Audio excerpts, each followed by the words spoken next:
বন্ধুরা নমস্কার। আমি কণিকা, বয়স ৬০। আজ আমি তোমাদের শোনাব আমার জীবনের সবচেয়ে অবিশ্বাস্য অভিজ্ঞতার কথা। আমার বয়স যখন ৫৫, আমার স্বামী তখন মারা গেলেন। আমি আর আমার ৩০ বছরের ছেলে সুরজ দুজন একা হয়ে গেলাম। এক রাতে ঝড়ের মধ্যে আমি ভয়ে কাঁপছিলাম। সুরজ আমার ঘরে এসে আমার পাশে শুল। হঠাৎ আমার গালে একটা চুমু পড়ল। আমি চমকে উঠলাম। সুরজ আমার কানে কানে বলল, মা, আমি তোমাকে ভালোবাসি, শুধু মা হিসেবে নয়, একজন নারী হিসেবে। আমি তোমাকে আমার বউ বানাতে চাই। তারপর আমি স্তব্ধ হয়ে গেলাম। আমার হৃদয় ধুকপুক করতে লাগল, কিন্তু আমি নিজেকে সামলাতে পারলাম না।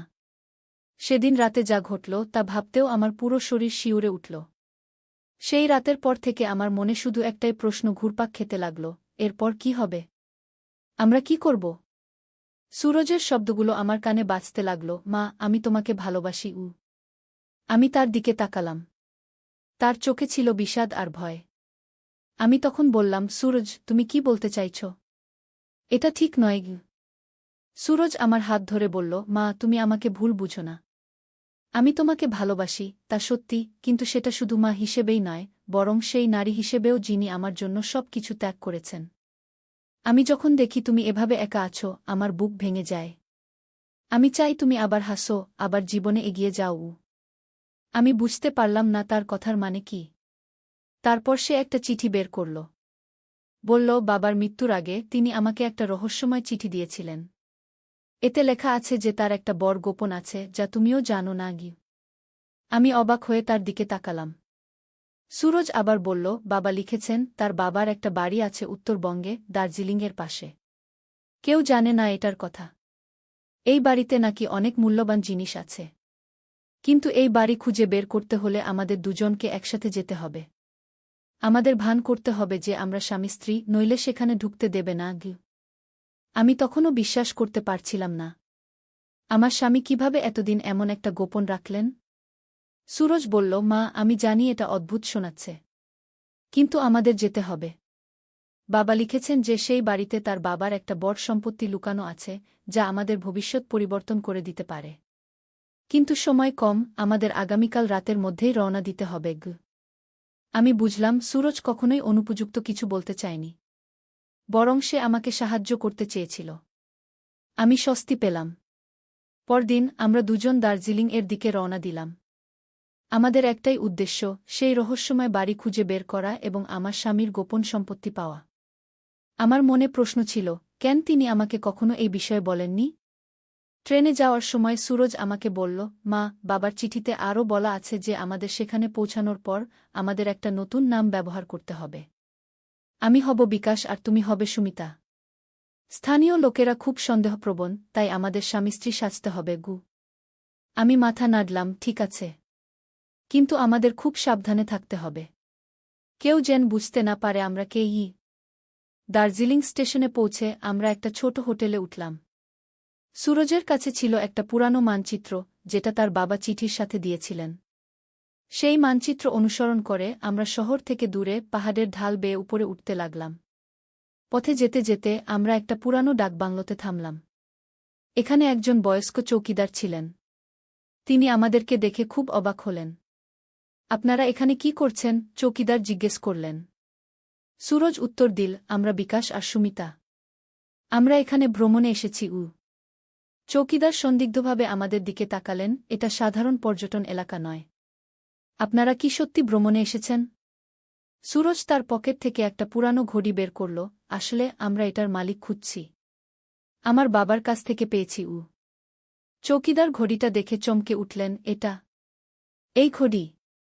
এটা তো রায় পরিবারের সম্পত্তি। আপনি কি মিস্টার রায়ের পুত্র? সুরজ মাথা নাড়ল, হ্যাঁ, আমি বিনো রায়ের ছেলে। চৌকিদার আমাদের দিকে তাকিয়ে বললেন, আসুন, আপনাদের সাথে আমার কিছু কথা আছে। তিনি আমাদের একটা পুরানো কক্ষে নিয়ে গেলেন। সেখানে তিনি একটা ছবি দেখালেন। আমি চমকে উঠলাম। ছবিতে আমার স্বামী ছিলেন, কিন্তু তার পাশে আরেকজন মহিলা, যাকে আমি চিনি না। চৌকিদার বললেন, এই মহিলা ছিলেন আপনার স্বামীর প্রথম স্ত্রী সুবর্ণা। তিনি মারা গেছেন প্রায় ৩৫ বছর আগে, আপনাদের বিয়ের আগে। আমি স্তব্ধ হয়ে গেলাম। আমার স্বামী কখনো আমাকে বলেননি যে তিনি আগে বিবাহিত ছিলেন। চৌকিদার আবার বললেন, সুবর্ণা ছিলেন এই অঞ্চলের বড় জমিদারের মেয়ে। তার পিতার বিশাল সম্পত্তি ছিল। কিন্তু তার একটি শর্ত ছিল, যদি সুবর্ণার সন্তান না হয় তাহলে সমস্ত সম্পত্তি ফিরে যাবে জমিদার পরিবারের কাছে। দুর্ভাগ্যবশত সুবর্ণা মারা গেলেন কোনো সন্তান না রেখে। আমি সুরজের দিকে তাকালাম, সে বিষণ্ণ মুখে শুনছিল। চৌকিদার চালিয়ে গেলেন, মিস্টার রায় তারপর কলকাতা চলে গেলেন। আমি শুনেছি তিনি আবার বিয়ে করেছিলেন, কিন্তু আর কখনো এখানে ফিরে আসেননি। গিয়ে সুরজ জিজ্ঞেস করল, কিন্তু বাবা আমাকে একটা চিঠি দিয়েছিলেন। এখানে বলা আছে যে এখানে একটা গোপন সম্পত্তি আছে। চৌকিদার মাথা নাড়লেন, হ্যাঁ, জমিদার বাড়িতে একটা গোপন তহবিল আছে। কিন্তু সেটা পাওয়ার জন্য রায় পরিবারের রক্তের কাউকে দরকার। মিস্টার রায় জানতেন এটা, তাই তিনি কখনো ফিরে আসেননি। কারণ তার কোনো সন্তান ছিল না সুবর্ণার সাথে।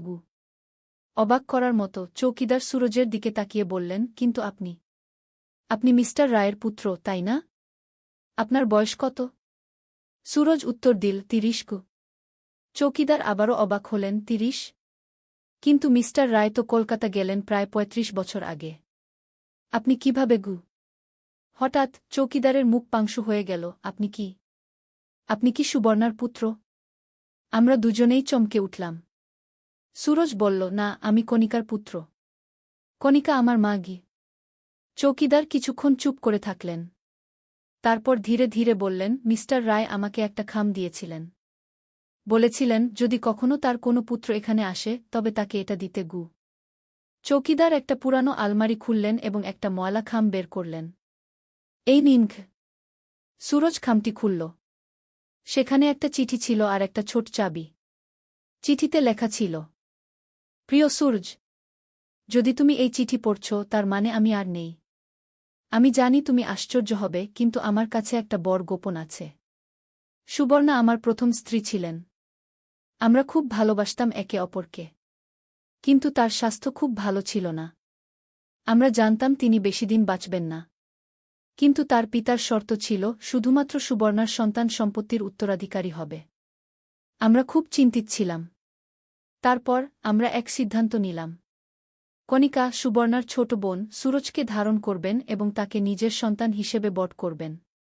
কেউ জানবে না যে সুরজ আসলে সুবর্ণার সন্তান। কণিকা রাজি হয়েছিলেন, কারণ তিনি তার বোনকে খুব ভালোবাসতেন এবং চাইতেন না তার সম্পত্তি হারিয়ে যাক। সুবর্ণা মারা যাওয়ার পর আমি কণিকাকে বিয়ে করলাম, যাতে সুরজকে আমাদের দুজনের সন্তান হিসেবে বট করতে পারি। আমরা কলকাতায় চলে গেলাম, যেখানে কেউ আমাদের চিনত না। এখন সময় এসেছে সত্য প্রকাশের। সুরজ, তুমি সুবর্ণার পুত্র, জমিদার পরিবারের রক্ত তোমার শিরায় বইছে।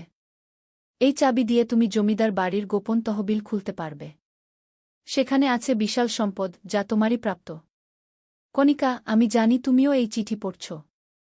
আমি তোমাকে অনন্তকাল ধন্যবাদ জানাই সুরজকে নিজের সন্তান হিসেবে বট করার জন্য। তুমি একজন বীর, একজন ত্যাগী মা। ভালোবাসা সহ, রায়। চিঠি পড়ে আমার চোখে জল এসে গেল। সুরজ আমার দিকে তাকালো, তার চোখেও অশ্রু। সে আমাকে জড়িয়ে ধরল। মা, আমি জানতাম না। সুরজ কাঁদতে লাগল। আমি তাকে আদর করলাম, সুরজ, তুমি আমার সন্তান। এটা কখনো বদলাবে না। আমি তোমাকে গর্ভে ধারণ করিনি, কিন্তু আমার হৃদয়ে তোমাকে ধারণ করেছি। চৌকিদার আমাদেরকে জমিদার বাড়িতে নিয়ে গেলেন। সেটা ছিল একটা বিশাল প্রাসাদের মতো, কিন্তু বছরের পর বছর পরিত্যক্ত অবস্থায় থাকায় অনেকটাই ভেঙে পড়েছিল। তিনি আমাদের একটা লাইব্রেরি রুমে নিয়ে গেলেন। সেখানে একটা বড় বইয়ের আলমারি ছিল। তিনি একটা বই সরালেন এবং পেছনে দেখা গেল একটা ছোট লোহার সিন্দুক। এটাই সেই তহবিল, চৌকিদার বললেন। সুরজ তার বাবার দেওয়া চাবি দিয়ে সিন্দুকটা খুলল। ভেতরে ছিল অনেক স্বর্ণালঙ্কার, হীরামানিক এবং একটা বড় খাম। খামটি খুলে আমরা দেখলাম, সেটা ছিল জমিদার বাড়ির মালিকানার দলিল, সুবর্ণার নামে। এর সাথে ছিল আরেকটি চিঠি জমিদারের কাছ থেকে, যেখানে লেখা ছিল, যদি আমার নাতি কখনো ফিরে আসে তাহলে এই সম্পত্তি তার। সুরজ আমার দিকে তাকালো, মা, এই সম্পত্তি আমার। কিন্তু আমি এটা চাই না, যদি এর মানে হয় তোমাকে হারাতে হবে। আমি তাকে জড়িয়ে ধরলাম, সুরজ, তুমি কখনো আমাকে হারাবে না। আমি তোমার মা, চিরকাল। সেই দিন থেকে আমাদের জীবন বদলে গেল। সুরজ জমিদার বাড়ির মালিক হয়ে গেল। সে সেখানে একটা বড় স্কুল খুলল, গরিব বাচ্চাদের জন্য। আমাদের এখন নতুন পরিচয়, সুরজ রায়, জমিদার পরিবারের শেষ উত্তরাধিকারী, এবং আমি তার মা। এই অবিশ্বাস্য অভিজ্ঞতা আমাকে শিখিয়েছে যে ভালোবাসা কখনো রক্তের বন্ধনে সীমাবদ্ধ নয়। কখনো কখনো ভাগ্য আমাদের এমন পথে নিয়ে যায় যেখানে আমরা কখনো যেতে চাইনি। কিন্তু সেই পথের শেষে আমরা পাই অদ্ভুত সৌন্দর্য, একটা সত্য যা আমাদের জীবনকে অর্থপূর্ণ করে তোলে। আমার গল্প এখানেই শেষ। একজন মা হিসেবে আমার অভিজ্ঞতা, একটা রহস্যময় অতীত এবং একটা অপ্রত্যাশিত ভবিষ্যৎ। কিন্তু এই সব কিছুর মধ্যে একটা জিনিস অপরিবর্তিত রয়ে গেছে, আমার পুত্রের প্রতি আমার অসীম ভালোবাসা। অতিরিক্ত অংশ। আজ সুরজের বয়স 40। সে বিয়ে করেছে একজন সুন্দর মেয়েকে, অনামিকা। তাদের দুটো বাচ্চা আছে, একটা ছেলে আর একটা মেয়ে। ছেলের নাম বিনয়, তার দাদার নামে। আর মেয়ের নাম সুবর্ণা, তার প্রকৃত মায়ের নামে। দার্জিলিংয়ের জমিদার বাড়ি এখন একটা বড় সংগ্রহশালা, যেখানে রাখা আছে অনেক ঐতিহাসিক জিনিসপত্র। সুরজ এই বাড়ির একটা অংশ খুলে দিয়েছে পর্যটকদের জন্য, যাতে সবাই জমিদার পরিবারের ইতিহাস জানতে পারে। প্রতি বছর আমরা সবাই একবার সেখানে যাই সুবর্ণার জন্মদিনে। সেদিন আমরা তার সমাধিতে ফুল দিই এবং তাকে ধন্যবাদ জানাই তার ত্যাগের জন্য। আমি এখন বৃদ্ধা, কিন্তু আমার হৃদয় এখনও তরুণ। যখন আমি আমার নাতিনাতনীদের দেখি, আমি ভাবি জীবন কতটা অদ্ভুত। অনেক সময় আমরা যা দেখি তা সত্য নয়। সত্য লুকিয়ে থাকে গভীরে, আমাদের হৃদয়ে। সেই ঝড়ের রাতে যখন সুরজ আমার ঘরে এসেছিল, আমি ভয় পেয়েছিলাম।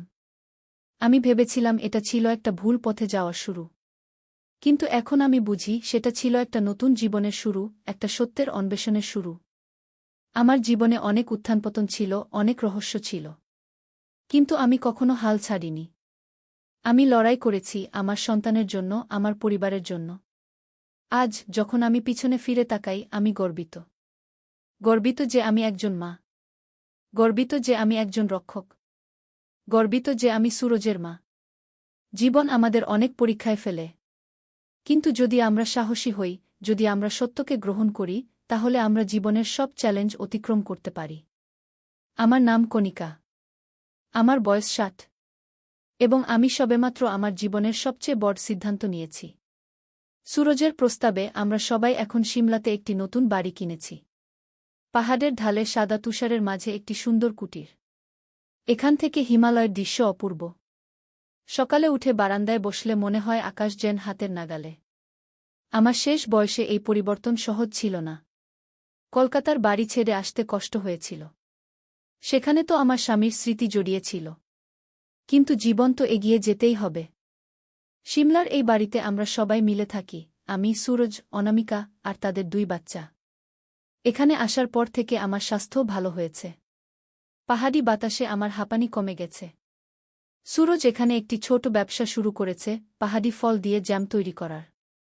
স্থানীয় লোকেরা সাহায্য করে, আর আমরা সেই জ্যাম দেশের বিভিন্ন জায়গায় পাঠাই। ব্যবসাটা ভালোই চলছে। বিনো আর সুবর্ণা এখানে খুব আনন্দে আছে। স্কুল থেকে ফিরে তারা পাহাড়ে চড়তে যায়, স্থানীয় বাচ্চাদের সাথে খেলাধুলা করে। তাদের মুখে হাসি দেখে আমার মন ভরে যায়। গত মাসে আমরা সবাই মিলে দার্জিলিংয়ে বেড়াতে গিয়েছিলাম। জমিদার বাড়িটা এখন পুরোপুরি নবীকরণ করা হয়েছে।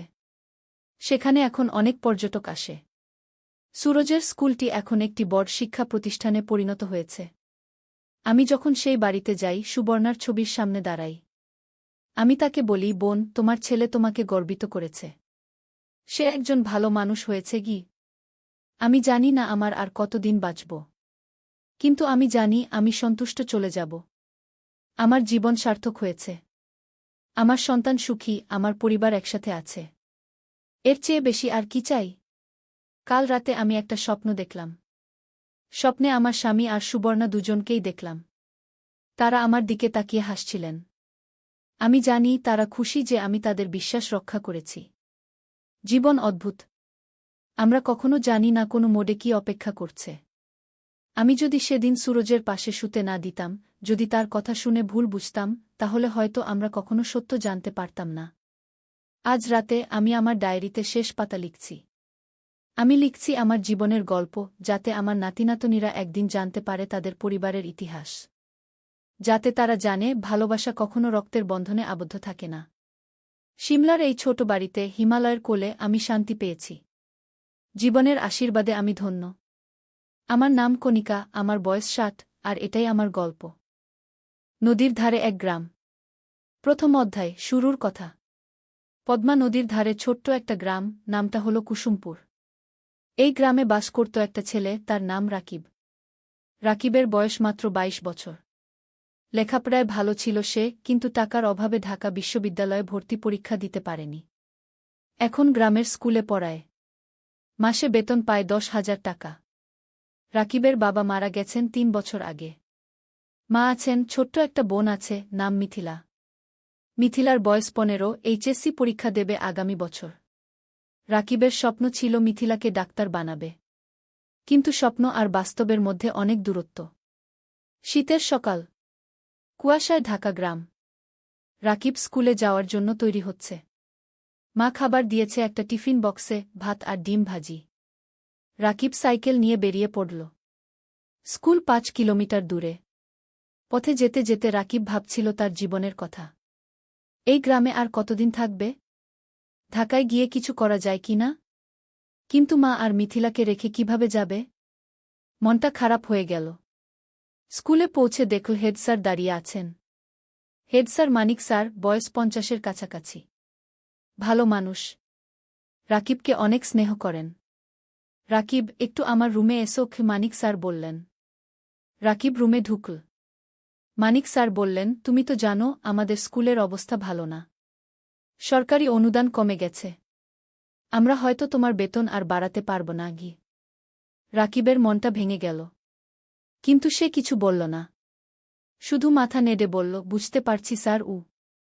তবে একটা খবর আছে, মানিক স্যার বললেন। শুনেছি জেলা শহরে একটা এনজিও শিক্ষক খুঁজছে। বেতন ভালো, 15,000 টাকা। তুমি চাইলে আবেদন করতে পারো। রাকিব একটু ভাবল। জেলা শহর মানে প্রায় 30 কিলোমিটার দূরে।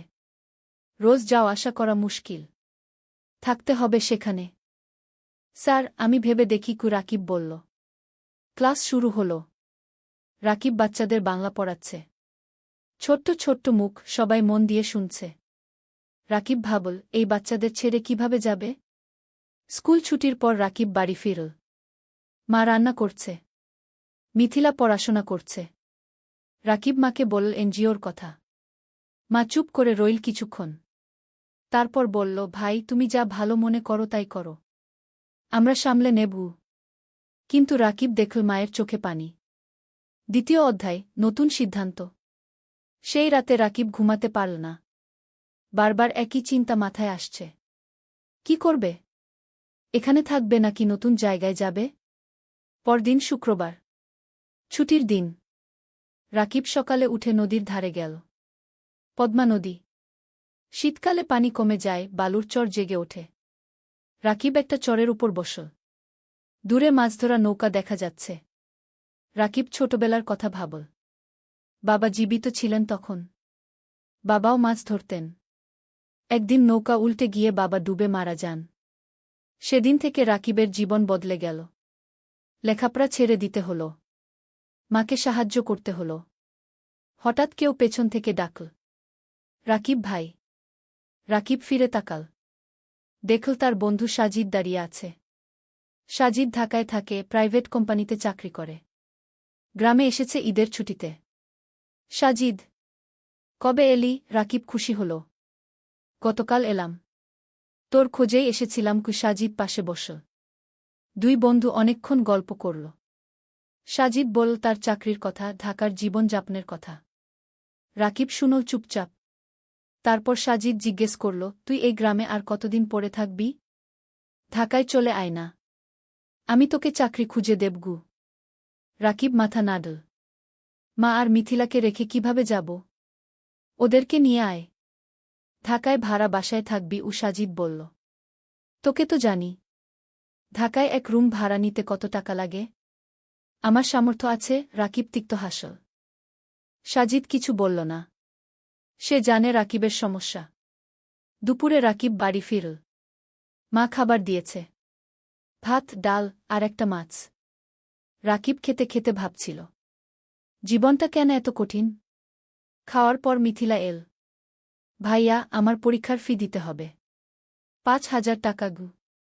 রাকিবের মাথায় হাত। এই মাসে বেতন পাবে 10,000 টাকা। তার মধ্যে বাড়ি ভাড়া 3,000, মায়ের ওষুধ 2,000, খরচপাতি 3,000। পরীক্ষার ফি দেবে কোথা থেকে? চিন্তা করিস না, ব্যবস্থা হবে কি, রাকিব বলল। কিন্তু ব্যবস্থা হবে কিভাবে? রাকিব জানে না। সেই রাতে রাকিব মনস্থির করল, সে জেলা শহরে এনজিওর চাকরির জন্য আবেদন করবে। 15,000 টাকা হলে অনেক কিছু করা যাবে। তৃতীয় অধ্যায়, নতুন পথ। সোমবার সকালে রাকিব জেলা শহরে গেল। এনজিওর অফিস খুঁজে পেল। একটা 3তলা বিল্ডিং। ভেতরে ঢুকে নাম লিখল রিসেপশনে। কিছুক্ষণ পর ডাক পড়ল। একটা রুমে ঢুকল রাকিব। দেখল একজন ভদ্রমহিলা বসে আছেন। বয়স 40-এর কাছাকাছি। হাসি মুখ। বসুন। আপনার নাম? মহিলা জিজ্ঞেস করলেন। রাকিব। রাকিব হোসেন।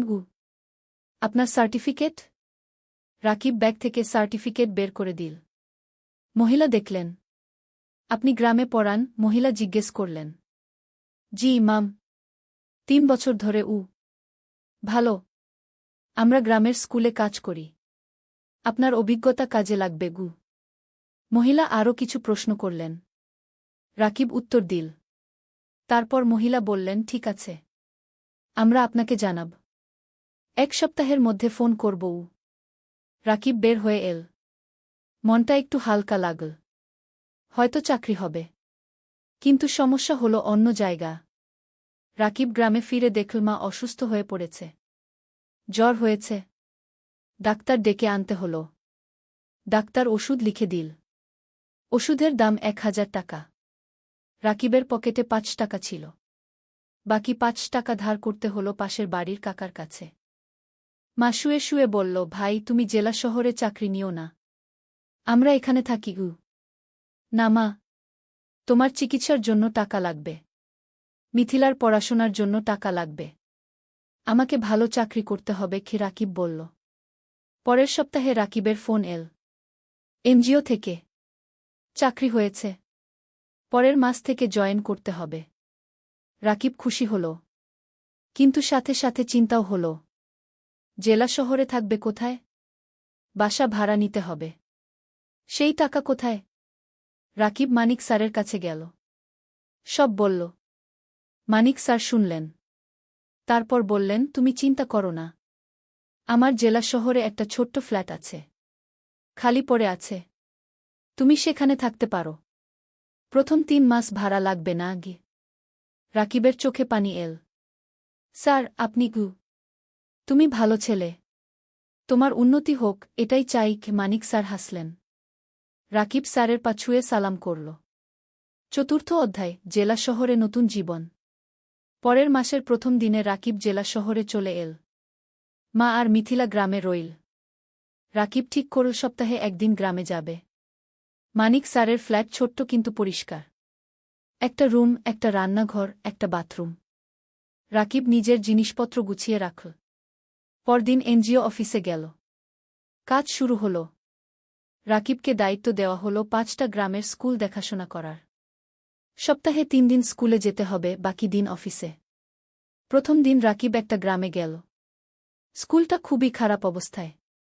ছাদ দিয়ে পানি পড়ে, বেঞ্চ ভাঙা, শিক্ষক মাত্র 2 জন, ছাত্রছাত্রী প্রায় 150। রাকিব শিক্ষকদের সাথে কথা বলল। তারা বলল অনেক সমস্যার কথা। বেতন কম, সরকারি সাহায্য নেই, অনেক বাচ্চা স্কুল ছেড়ে দিয়েছে। রাকিব বুঝল এখানে অনেক কাজ করার আছে। সে মনস্থির করে ভালোভাবে কাজ করবে। সন্ধ্যায় রাকিব ফ্ল্যাটে ফিরল। একা একা রান্না করল, ভাত আর ডিম ভাজি। খেয়ে শুয়ে পড়ল। মায়ের কথা মনে পড়ল, মিথিলার কথা মনে পড়ল। রাকিব মাকে ফোন করল।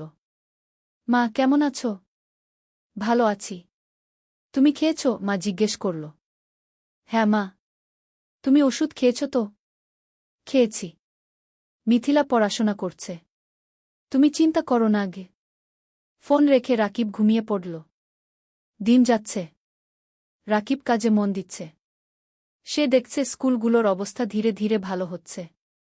এনজিও থেকে সাহায্য আসছে, নতুন বেঞ্চ এসেছে। ছাদ মেরামত হয়েছে। শিক্ষকদের ট্রেনিং দেওয়া হচ্ছে। রাকিব খুশি। তার মনে হচ্ছে সে কিছু ভালো কাজ করছে। 3 মাস পর রাকিব প্রথম বেতন পেল। 15,000 টাকা। রাকিব সাথে সাথে 10,000 টাকা মাকে পাঠিয়ে দিল। বাকি 5,000 টাকা দিয়ে নিজের খরচ চালাবে। মা ফোন করে কাঁদল। ভাই, তুমি এত টাকা পাঠালে তোমার কি হবে? মা, তুমি চিন্তা করো না। আমার হয়ে যাবে। তুমি ভালো থাকো গো। রাকিবের মনে হলো জীবনে প্রথমবার সে কিছু করতে পারছে। 5ম অধ্যায়, নতুন বন্ধুত্ব। এনজিও অফিসে রাকিবের সহকর্মী অনেক। তার মধ্যে একজন মেয়ে আছে, নাম তানিয়া। তানিয়া ঢাকা থেকে এসেছে। লেখাপড়া করেছে ঢাকা বিশ্ববিদ্যালয়ে। খুব মেধাবী। কিন্তু গ্রামের মানুষের জন্য কাজ করতে চায়। তাই এনজিওতে জয়েন করেছে। তানিয়া আর রাকিব প্রায় একসাথে মাঠে কাজ করে। স্কুলে যায়। শিক্ষকদের সাথে কথা বলে। বাচ্চাদের পড়ায়। ধীরে ধীরে তানিয়া আর রাকিবের মধ্যে বন্ধুত্ব হল। তানিয়া রাকিবকে অনেক কিছু শেখায়। কিভাবে প্রজেক্ট প্ল্যান করতে হয়, কিভাবে রিপোর্ট লিখতে হয়, কিভাবে মানুষের সাথে কথা বলতে হয়। রাকিব তানিয়াকে শেখায় গ্রামের জীবন সম্পর্কে, গ্রামের মানুষের সমস্যা সম্পর্কে, কিভাবে তাদের সাহায্য করা যায়। একদিন তানিয়া রাকিবকে জিজ্ঞেস করল, তুমি কি বিয়ে করেছ? রাকিব হেসে বলল, না। বিয়ের কথা ভাবার সময় নেই। এখন পরিবারের দায়িত্ব আছে গু। তোমার পরিবার কেমন? তানিয়া জিজ্ঞেস করল। রাকিব তার মা আর মিথিলার কথা বলল। বাবার মৃত্যুর কথা বলল। কিভাবে সে সংসার চালাচ্ছে সেই কথা বলল। তানিয়া শুনো চুপচাপ। তারপর বলল, তুমি খুব সাহসী। রাকিব কিছু বলল না। শুধু হাসল। সময় যাচ্ছে। রাকিবের কাজ ভালো হচ্ছে। এনজিও থেকে তাকে প্রশংসা করা হচ্ছে। বেতনও বাড়ল। এখন 17,000 টাকা পায়। রাকিব সপ্তাহে একদিন গ্রামে যায়। মাকে দেখে আসে। মিথিলার পড়াশোনা দেখে দেয়। মিথিলা এখন কলেজে পড়ছে। সে ডাক্তার হতে চায়। একদিন মা রাকিবকে বলল, ভাই, তোর বিয়ের কথা ভাবা উচিত কে? রাকিব হাসল। মা, এখনো সময় আছে। আগে মিথিলাকে প্রতিষ্ঠিত করি কি। কিন্তু তোর বয়স হয়ে যাচ্ছে। আমি চিন্তায় থাকি কি, মা বলল। তুমি চিন্তা করো না মা। সব ঠিক হবে। 6ষ্ঠ অধ্যায়, প্রেম আর স্বপ্ন। 1 বছর পার হয়ে গেল। রাকিব এখন এনজিওতে প্রজেক্ট কোঅর্ডিনেটর। বেতন 20,000 টাকা। সে এখন একটা ভাড়া বাসায় থাকে। মাসে ভাড়া 5,000 টাকা। তবু মাকে প্রতি মাসে 12,000 টাকা পাঠায়। মিথিলা খুব ভালো ফলাফল করেছে। সে মেডিকেল কলেজে ভর্তি হতে চায়। কিন্তু ভর্তি পরীক্ষার জন্য কোচিং করতে হবে। কোচিং ফি অনেক। রাকিব চিন্তায় পড়ল।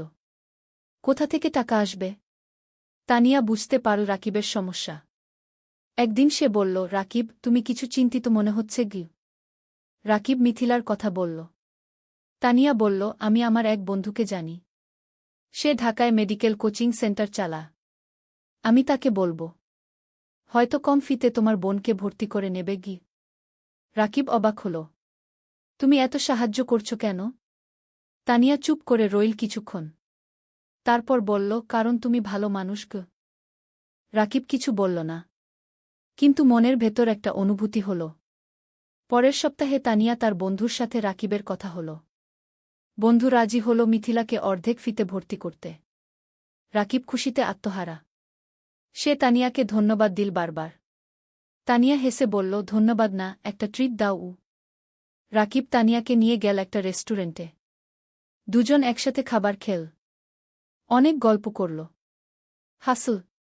খাওয়ার পর বাইরে বের হয়ে তানিয়া বলল, রাকিব, আমি তোমাকে একটা কথা বলতে চাই। বলো। তানিয়া একটু থেমে বলল, আমি তোমাকে ভালোবাসি। রাকিব স্তব্ধ হয়ে গেল। কি বলবে বুঝতে পারল না। তানিয়া বলল, আমি জানি এটা হঠাৎ শোনাচ্ছে। কিন্তু 1 বছর ধরে তোমার সাথে কাজ করছি। তোমার চরিত্র, তোমার পরিবারের প্রতি দায়িত্ববোধ, তোমার সততা, সব কিছু দেখেছি। তুমি আমার মনে জায়গা করে নিয়েছ।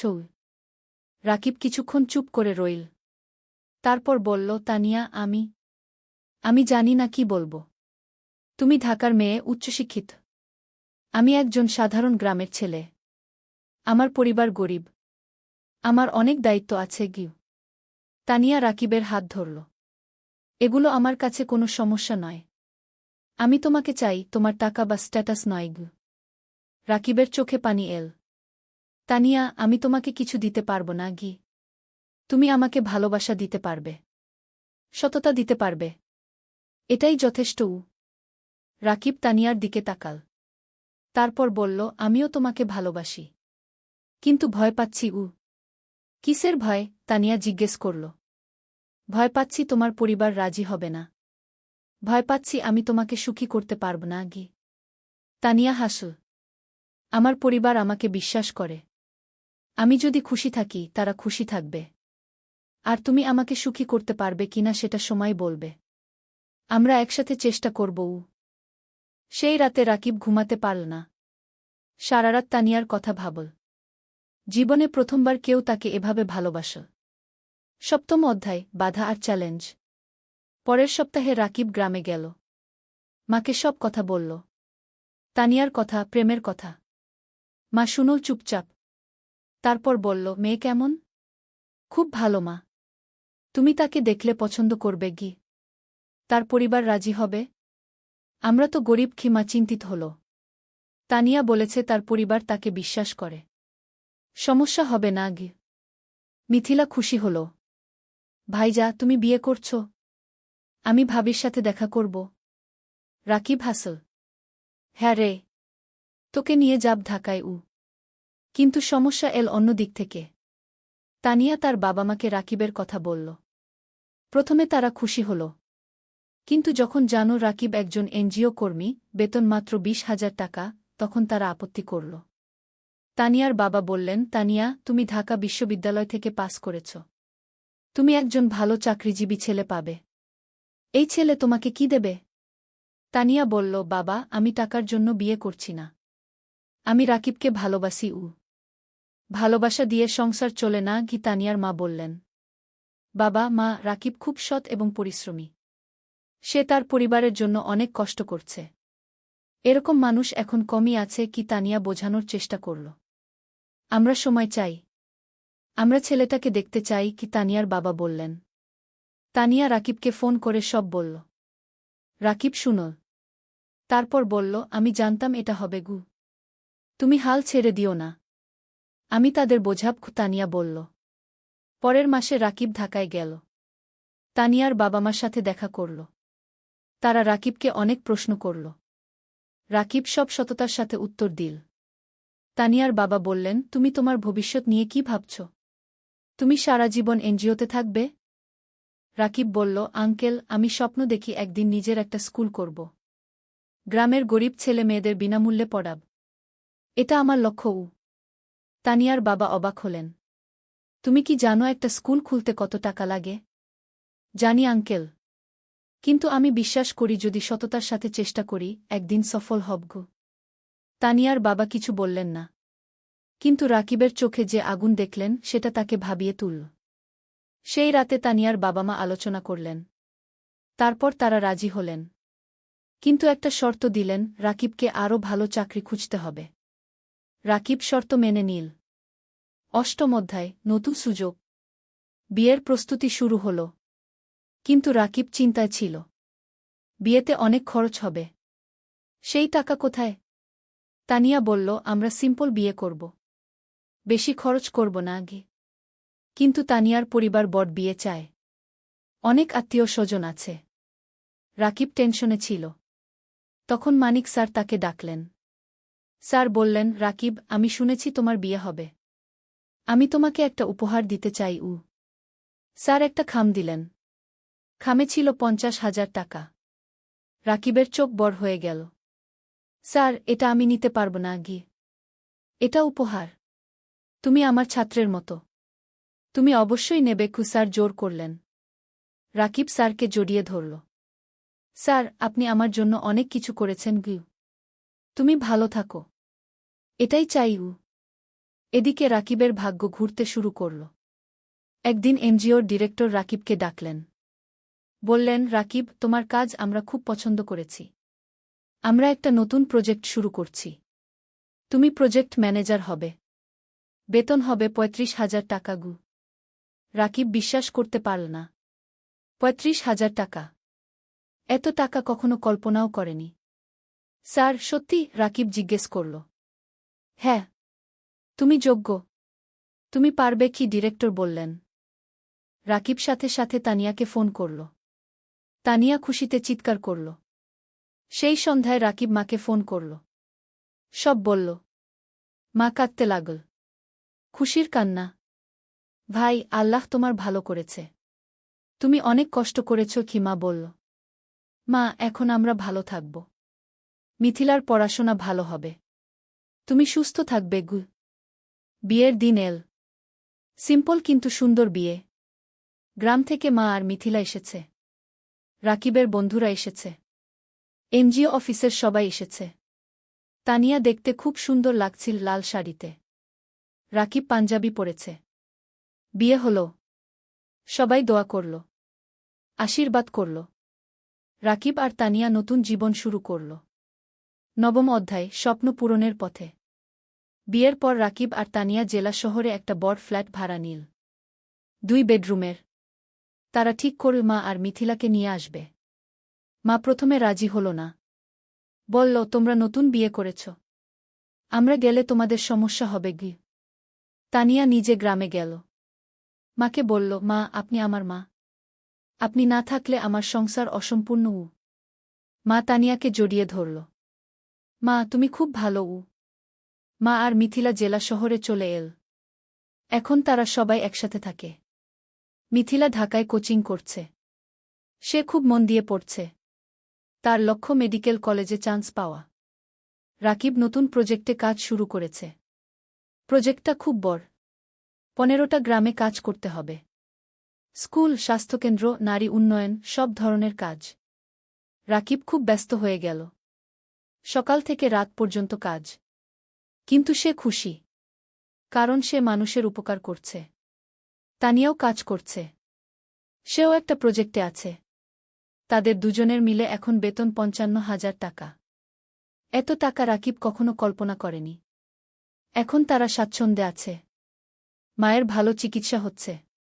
মিথিলার পড়াশোনা ভালো হচ্ছে। রাকিব কিছু টাকা সেভিংসও করছে। একদিন রাকিব তানিয়াকে বলল, তুমি জানো, আমার স্বপ্ন ছিল একটা স্কুল করা গিয়ে। হ্যাঁ, মনে আছে। তুমি এখনও সেই স্বপ্ন দেখো? তানিয়া জিজ্ঞেস করল। হ্যাঁ। আমি ভাবছি আমরা যদি কিছু টাকা সেভ করি, তাহলে হয়তো একদিন একটা ছোট্ট স্কুল খুলতে পারব। তানিয়া হাসল। চলো, আমরা একসাথে এই স্বপ্ন পূরণ করব। দুজনে মিলে প্ল্যান করতে লাগল। কিভাবে টাকা জমাবে? কোথায় স্কুল খুলবে? কিভাবে চালাবে? 1 বছর পর মিথিলা মেডিকেল ভর্তি পরীক্ষা দিল। রেজাল্ট আসল। সে চান্স পেয়েছে সরকারি মেডিকেল কলেজে। পুরো পরিবার খুশিতে আত্মহারা। মা কাঁদল। রাকিব মিথিলাকে জড়িয়ে ধরল। তানিয়া মিষ্টি বিতরণ করল। ভাইয়া, এটা তোমার জন্য। তুমি আমার জন্য সব ত্যাগ করেছ। মিথিলা কাঁদতে কাঁদতে বলল। না রে, এটা তোর নিজের যোগ্যতা। তুই মন দিয়ে পড়েছিস। রাকিব বলল। সেই রাতে রাকিব ছাদে দাঁড়িয়ে আকাশের দিকে তাকাল। তার মনে পড়ল বাবার কথা। বাবা বেঁচে থাকলে কত খুশি হতেন। তানিয়া এসে পাশে দাঁড়াল। কি ভাবছ? বাবার কথা ভাবছি। সেই গরিব দিনগুলোর কথা ভাবছি। আজ আমরা এত দূর এসেছি। হ্যাঁ। আর এটা শুধু শুরু। আমাদের আরও অনেক পথ যেতে হবে। তানিয়া বলল। 10ম অধ্যায়, চূড়ান্ত স্বপ্ন। 3 বছর পার হয়ে গেল। রাকিব এখন এনজিওর সিনিয়র প্রজেক্ট ম্যানেজার। বেতন ৫০,০০০ টাকা। Tania project coordinator. বেতন ৪০,০০০ টাকা। মিথিলা এখন মেডিকেল কলেজের 3য় বর্ষে। সে খুব ভালো পড়ছে। তার লক্ষ্য একজন ভালো ডাক্তার হওয়া এবং গ্রামের মানুষের সেবা করা। মা এখন সুস্থ। তার মুখে হাসি ফিরে এসেছে। রাকিব আর তানিয়া এই 3 বছরে প্রায় 10 লক্ষ টাকা সেভ করেছে। এখন তারা ঠিক করেছে স্বপ্নের স্কুল খুলবে। রাকিব গ্রামে গিয়ে একটা জমি কিনল। 2 বিঘা জমি। সেখানে স্কুল করবে। তারা ব্যাংক থেকে লোন নিল। আরও 5 লক্ষ টাকা। মোট 15 লক্ষ টাকা দিয়ে স্কুল তৈরি করা শুরু হল। মানিক স্যার অনেক সাহায্য করলেন। তিনি স্কুলের ডিজাইন করে দিলেন, শিক্ষক খুঁজে দিলেন। 6 মাস পর স্কুল তৈরি হল। নাম দেওয়া হল আলোর পাঠশালা গু। স্লোগান, শিক্ষাই আলো, শিক্ষাই মুক্তি গু। স্কুলে গরিব পরিবারের বাচ্চারা বিনামূল্যে পড়বে, ধনী পরিবারের বাচ্চারা কম ফিতে পড়বে। এই ফি দিয়ে স্কুল চলবে। স্কুল খোলার দিন গ্রামের সব মানুষ এল। জেলা প্রশাসক এলেন উদ্বোধন করতে। মানিক স্যার, এনজিওর ডিরেক্টর, সবাই এলেন। রাকিব মাইকে দাঁড়িয়ে বলল, আমি একসময় খুব গরিব ছিলাম, লেখাপড়া করতে পারিনি ঠিকমতো, কিন্তু আমি হাল ছাড়িনি। আজ আমি এই স্কুল করলাম যাতে গ্রামের কোনো বাচ্চাকে টাকার অভাবে লেখাপড়া ছাড়তে না হয়। সবাই হাততালি দিল। তানিয়া বলল, এই স্কুল শুধু আমার স্বামীর স্বপ্ন নয়, আমার স্বপ্ন। আমরা চাই এই গ্রামের প্রতিটা বাচ্চা শিক্ষিত হোক। আবার হাততালি। স্কুল চালু হল। প্রথম দিন 50 জন বাচ্চা ভর্তি হল। দ্বিতীয় মাসে 100, তৃতীয় মাসে 200। রাকিব আর তানিয়া সপ্তাহে 3 দিন স্কুলে যায়। বাচ্চাদের পড়ায়, শিক্ষকদের ট্রেনিং দেয়া, স্কুল দেখাশোনা করে। মিথিলা ছুটির দিনে স্কুলে এসে বাচ্চাদের স্বাস্থ্য চেক আপ করে বিনামূল্যে। মা রান্না করে বাচ্চাদের খাওয়ায়। অনেক বাচ্চা গরিব পরিবার থেকে আসে, তারা দুপুরে খায় না, মা তাদের খাওয়ায়। 2 বছর পর স্কুলে 5 বাচ্চা পড়ছে, 10 জন শিক্ষক আছে। স্কুল ভালোভাবে চলছে। জেলার মধ্যে কি আলোর পাঠশালা কি একটা আদর্শ স্কুল হিসেবে পরিচিতি পেয়েছে। একাদশ অধ্যায়, জীবনের পূর্ণতা। 5 বছর পর রাকিবের বয়স এখন 33, তানিয়ার বয়স 31। তাদের একটা মেয়ে হয়েছে। নাম রাখা হয়েছে অনন্যা। অনন্যার বয়স 2 বছর। মিথিলা এখন ডাক্তার। সে একটা সরকারি হাসপাতালে কাজ করছে। সে গ্রামের মানুষের বিনামূল্যে সেবা দেয়া। মা সুস্থ এবং খুশি। তার নাতনি অনন্যাকে নিয়ে সময় কাটায়। আলোর পাঠশালা কি এখন জেলার সেরা স্কুলগুলোর একটা। এখানে 1000 বাচ্চা পড়ছে, 20 জন শিক্ষক আছে।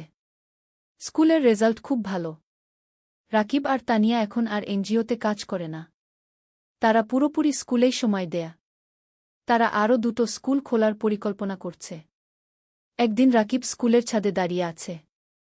তানিয়া এসে পাশে দাঁড়াল, হাতে চায়ের কাপ। কি ভাবছ?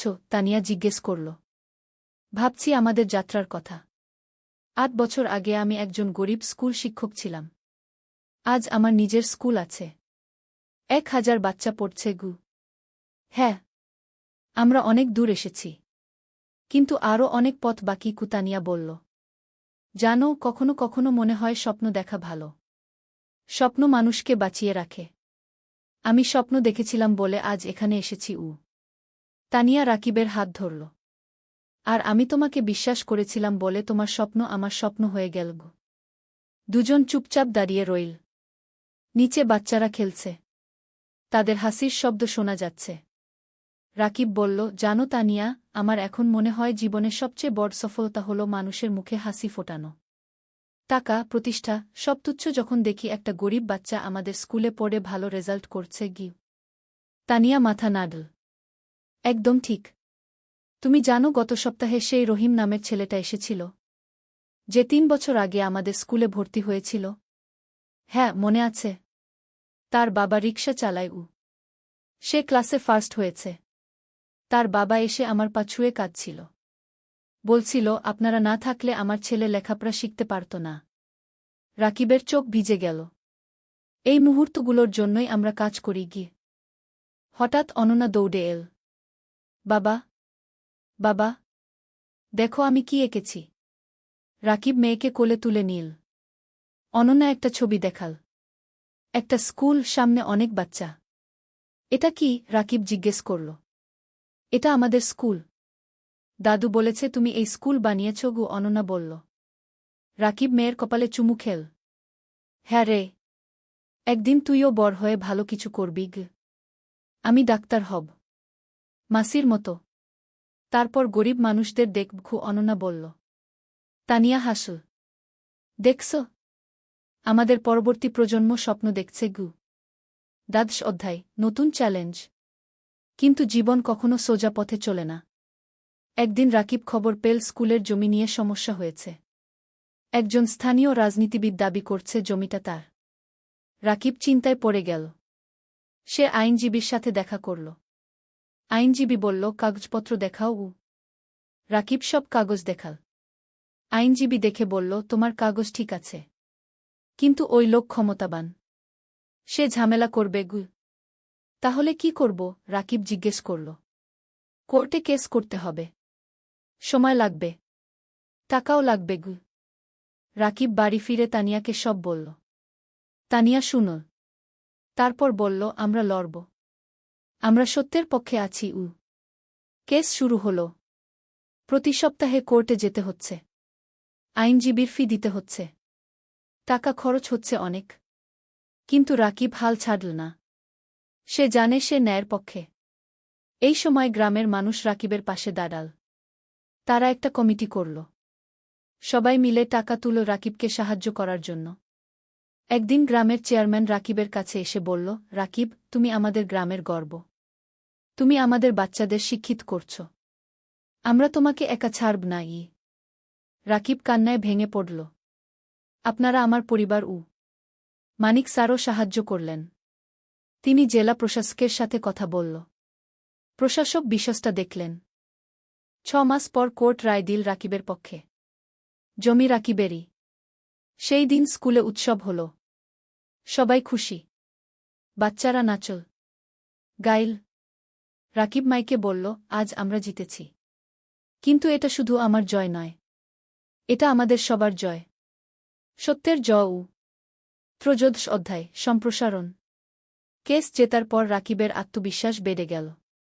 সে ঠিক করল আরও একটা স্কুল খুলবে, পাশের জেলায়। তানিয়া রাজি হল। তারা আবার সেভিংস শুরু করল। এই সময় একটা বড় সুখবর এল। একটা আন্তর্জাতিক এনজিও তাদের স্কুলের কথা শুনেছে। তারা সাহায্য করতে চায়। এনজিওর একজন প্রতিনিধি এল আলোর পাঠশালাগু দেখতে। সে সব দেখল। শিক্ষকদের সাথে কথা বলল, বাচ্চাদের সাথে কথা বলল। তারপর সে রাকিবকে বলল, আমরা আপনার কাজে মুগ্ধ। আমরা আপনাকে 10 লক্ষ টাকা গ্রান্ট দিতে চাই নতুন স্কুলের জন্য। রাকিব বিশ্বাস করতে পারল না। 10 লক্ষ টাকা? সত্যি? রাকিব জিজ্ঞেস করল। হ্যাঁ। আপনি একটা প্রস্তাব লিখে পাঠান, আমরা অনুমোদন করব। রাকিব আর তানিয়া রাত দিন পরিশ্রম করে প্রস্তাব লিখল, পাঠিয়ে দিল। 1 মাস পর অনুমোদন এল। 10 লক্ষ টাকা। রাকিব পাশের জেলায় জমি কিনল। নতুন স্কুল তৈরি শুরু হল। এবার আরও বড় স্কুল, আরও ভালো সুবিধা। মিথিলা বলল, ভাইজা, নতুন স্কুলে একটা হেলথ ক্লিনিক বানাও। আমি সপ্তাহে একদিন এসে বাচ্চাদের দেখব। চমৎকার আইডিয়া, রাকিব বলল। নতুন স্কুলে একটা হেলথ ক্লিনিকও তৈরি হল। মিথিলা আর তার 2 জন সহকর্মী ডাক্তার সেখানে বিনামূল্যে সেবা দেয়া। নতুন স্কুলের নাম দেওয়া হল আলোর পাঠশালা, দুগ। এখানেও গরিব বাচ্চারা বিনামূল্যে পড়ে। 1 বছরে দ্বিতীয় স্কুলেও 5 বাচ্চা ভর্তি হল। রাকিবের স্বপ্ন আরও বড় হল। সে ভাবল জেলার প্রতিটা গ্রামে একটা করে স্কুল করবে। চতুর্দশ অধ্যায় পুরস্কার। 3 বছর পর রাকিব এখন 40 বছরের। তার 5টা আলোর পাঠশালাগু আছে, 5টা জেলায়। প্রায় 3000 বাচ্চা পড়ছে। 2 শিক্ষক কাজ করছে। একদিন রাকিব একটা ফোন পেল, ঢাকা থেকে, শিক্ষা মন্ত্রণালয় থেকে। আপনি রাকিব হোসেন? ফোনে একজন জিজ্ঞেস করল। জিউ। আপনাকে জানাতে পেরে আনন্দিত যে আপনার নাম জাতীয় শিক্ষা পুরস্কারের জন্য নির্বাচিত হয়েছে। আপনি গ্রামীণ শিক্ষায় অসামান্য অবদান রেখেছেন। রাকিব স্তব্ধ হয়ে গেল।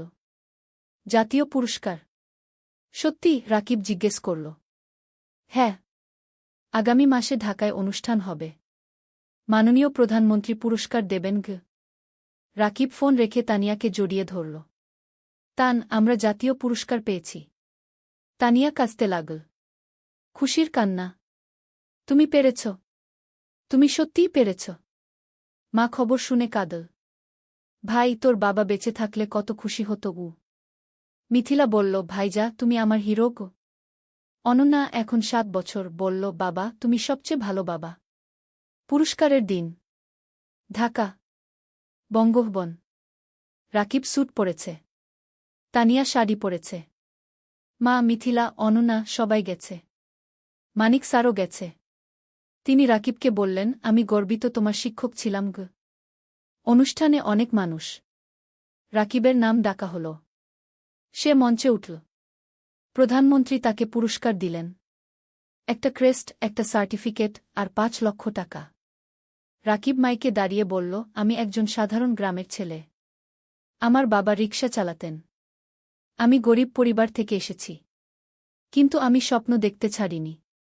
আজ আমি এখানে দাঁড়িয়ে বলতে পারি, যে কেউ পারে যদি সে চেষ্টা করে গিয়ে। পুরো হল হাততালিতে মুখরিত হল। এই পুরস্কার শুধু আমার নয়। এটা আমার স্ত্রী তানিয়ার, আমার মায়ের, আমার বোন মিথিলার, আমার গুরু মানিক স্যারের, আর আমার সেই সব বাচ্চাদের যারা আলোর পাঠশালায় পড়ছে গু। আবার হাততালি। অনুষ্ঠান শেষ হল। সবাই বাড়ি ফিরল। সেই রাতে রাকিব ব্যালকনিতে দাঁড়িয়ে আকাশের দিকে তাকাল। তার মনে পড়ল সেই দিনের কথা যখন সে পদ্মা নদীর ধারে বসে ভাবছিল জীবন দিয়ে কি করবে। আজ সেই জীবন কত বদলে গেছে। তানিয়া এসে পাশে দাঁড়াল। কি ভাবছ? ভাবছি আমরা কত দূর এসেছি। আর ভাবছি আমাদের এখনো কত কাজ বাকি। হ্যাঁ, আমাদের স্বপ্ন এখনো শেষ হয়নি, তানিয়া বলল। ৫০ অধ্যায়, উত্তরাধিকার। আরও ৫ বছর কেটে গেল। রাকিবের বয়স এখন ৪৫। তার ১০টা আলোর পাঠশালাগু আছে। ১০টা জেলায়। ৬,০০০ বাচ্চা পড়ছে। ৪ শিক্ষক কাজ করছে। মিথিলা এখন একজন সফল ডাক্তার। সে নিজের একটা হাসপাতাল খুলেছে। গরিব মানুষদের বিনামূল্যে চিকিৎসা দেয়া। অনন্যা এখন ১২ বছর। সে আলোর পাঠশালাতেই পড়ছে। সে খুব মেধাবী। তার স্বপ্ন শিক্ষক হওয়া। বাবার মতো। মা এখন অনেক বয়স্ক, কিন্তু সুস্থ। সে নাতিনাতনীদের নিয়ে সময় কাটায়। হ্যাঁ, রাকিবের এখন ২ সন্তান। অনন্যার পরে একটা ছেলে হয়েছে। নাম অনির্বাণ। বয়স ৫ বছর। রাকিব এখন একটা বড় শিক্ষা প্রতিষ্ঠানের প্রতিষ্ঠাতা। তার কাজের স্বীকৃতি সারা দেশে। বিদেশ থেকেও মানুষ আসে তার স্কুল দেখতে। কিন্তু রাকিব এখনও সেই সাধারণ মানুষই আছে। সে নিজে স্কুলে যায়। বাচ্চাদের পড়ায়। তাদের সাথে খেলে। একদিন একজন সাংবাদিক রাকিবকে ইন্টারভিউ করতে এল। সে জিজ্ঞেস করল, আপনার সাফল্যের রহস্য কি? রাকিব হেসে বলল, রহস্য বলে কিছু নেই। শুধু ৩টা জিনিস, স্বপ্ন, পরিশ্রম আর সততা গু। আপনার ভবিষ্যৎ পরিকল্পনা? আরও ২০টা স্কুল খুলব। প্রতিটা জেলায়। যাতে কোনো বাচ্চা শিক্ষা থেকে বঞ্চিত না হয় গে। আপনি কি রাজনীতিতে আসবেন? অনেকে বলছে আপনি দেশের জন্য অনেক করতে পারবেন গে। রাকিব মাথা নাড়ল।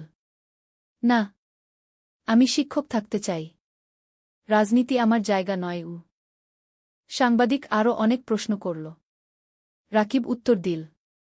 সেই রাতে টিভিতে ইন্টারভিউ দেখানো হল। পুরো দেশ দেখল। অনেক মানুষ অনুপ্রাণিত হল রাকিবের গল্পে। পরের দিন রাকিবের ফোন বাজতে লাগল। অনেক মানুষ সাহায্য করতে চায়। ডোনেশন দিতে চায়। স্বেচ্ছাসেবক হতে চায়। রাকিব তানিয়াকে বলল, দেখছ? মানুষ ভালো কাজে এগিয়ে আসতে চায়। শুধু সুযোগ দরকার। তানিয়া বলল, হ্যাঁ।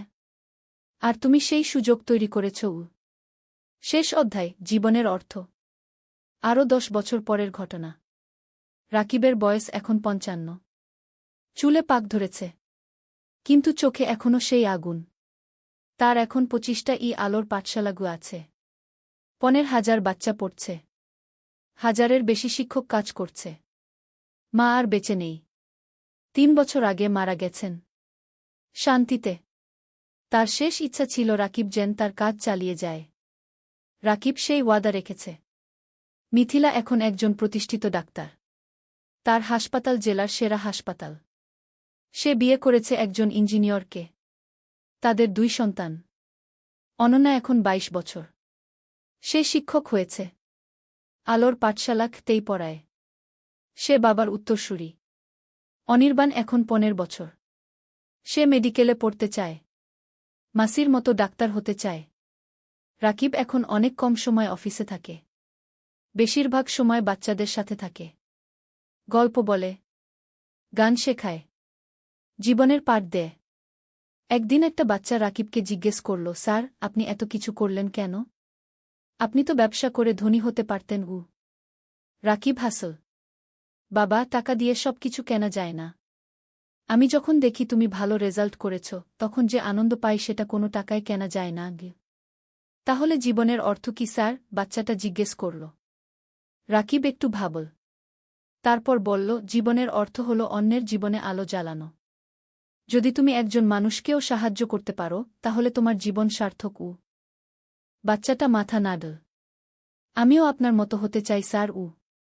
রাকিব বাচ্চাটার মাথায় হাত বুলিয়ে দিল। তুমি আমার চেয়ে আরও ভালো হবে। সেই সন্ধ্যায় রাকিব আর তানিয়া তাদের বাড়ির ছাদে বসে আছে। সূর্য অস্ত যাচ্ছে। আকাশ লাল কুমলা রঙে রাঙানো। তানিয়া বলল, তুমি জানো, যখন প্রথম তোমাকে দেখেছিলাম তখন জানতাম না তুমি এত দূর যাবে। রাকিব হাসল। আমিও জানতাম না। কিন্তু তোমাকে পেয়েছিলাম বলে সম্ভব হয়েছে। না, তুমি পেরেছ তোমার ইচ্ছাশক্তি আর কঠোর পরিশ্রমের কারণে। আমি শুধু সাথে ছিলাম। তুমি শুধু সাথে ছিলে না, তুমি আমার শক্তি ছিলে, আমার অনুপ্রেরণা ছিলে। দুজন চুপচাপ বসে রইল। নিচে কি আলোর পাঠশালা দেখা যাচ্ছে। বাচ্চারা খেলছে। রাকিব বলল, জানো তানিয়া, আমি এখন শান্তিতে আছি। আমার মনে হয় আমি আমার জীবন দিয়ে কিছু অর্থবহ করতে পেরেছি। তুমি পেরেছ। তুমি হাজারো জীবন বদলে দিয়েছ। তানিয়া বলল। হঠাৎ অনন্যা এল। বাবা, মা, খাবার তৈরি। রাকিব উঠে দাঁড়াল। চলো। তিনজন একসাথে নিচে নামল। পরিবার একসাথে বসে খাবার খেল, হাসল, গল্প করল। রাতে শোয়ার আগে রাকিব জানালার পাশে দাঁড়িয়ে বাইরে তাকাল। দূরে তারা জ্বলছে। রাকিব মনে মনে ভাবল, জীবন একটা যাত্রা, কখনো কঠিন, কখনো সহজ। কিন্তু যদি তুমি স্বপ্ন দেখো, যদি তুমি পরিশ্রম করো, যদি তুমি সৎ থাকো, তাহলে তুমি অবশ্যই সফল হবে। আর সবচেয়ে বড় সফলতা হলো যখন তুমি অন্যের জীবনে আলো জ্বালাতে পারো। রাকিব হাসল। তারপর বিছানায় শুয়ে পড়ল। গভীর ঘুমে তলিয়ে গেল। শান্তির ঘুম, পরিতৃপ্তির ঘুম। কারণ সে জানে তার জীবন সার্থক হয়েছে, তার স্বপ্ন পূরণ হয়েছে। আর এটাই জীবনের সবচেয়ে বড় পাওয়া।